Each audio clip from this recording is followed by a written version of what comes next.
کہ وہ صرف حضور غوث اعظم سرکار کے پیشاب مبارک کے کچھ قطرے ایک حکیم نے دیکھ لیے تھے تو اس نے بھی کلمہ پڑھ لیا تھا، اس کے خاندان کے 400 لوگوں نے کلمہ پڑھا۔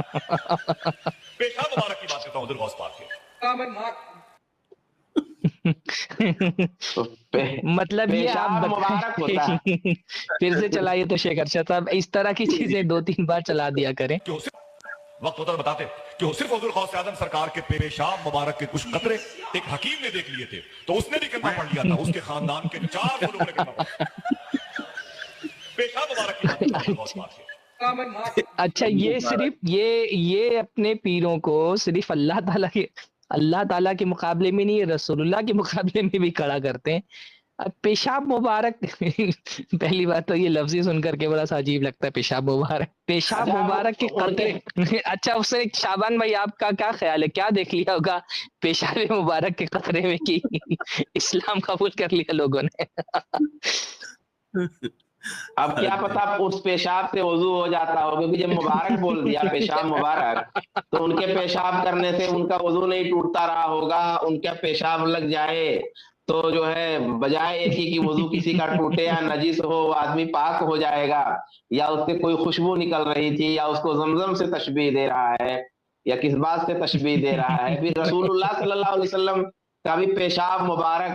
میرے خیال سے شاید ان لوگوں تک نے نہیں کہا ہوگا، پیشاب تو پیشاب ہے، وہ کسی کا بھی پیشاب ہو، تو غوث اعظم کا پیشاب مبارک دیکھ لیا اور دیکھنے کے بعد میں ایمان لے آئے۔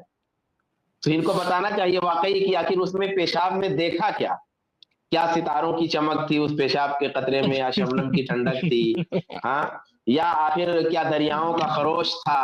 ہاں، یا ندی نالوں کا بہاؤ تھا، یعنی وہ پیشاب مبارک میں کیا دیکھا غوث پاک کے، یا کوئی یعنی کہ کوئی جو ہے بہت زیادہ پیشاب کی دھار تھی، آخر تھا کیا اس میں جو زیادہ دیکھ لیا، کم دیکھ لیا، ٹھنڈا دیکھ لیا، گرم دیکھ لیا، کیا دیکھ لیا جس کی وجہ سے وہ کلمہ پڑھ لیا۔ اور اگر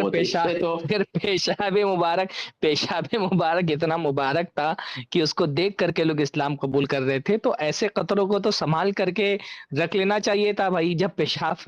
پیشاب کے قطرے دیکھ کر کے لوگ اسلام قبول کر رہے تھے تو پھر تو ایسے پیشاب کو بہت سنبھال کر کے رکھنا چاہیے تھا، اور اس کو تو بلکہ عالمی سطح پر پھیلانا چاہیے تھا، مشرق سے مغرب تک، شمال سے جنوب تک، کہ لوگ پیشاب دیکھ کر کے اسلام قبول کرتے ہیں۔ آپ سوچیں یہ لوگ اسلام کے داعی ہیں کہ اسلام کے دشمن ہیں؟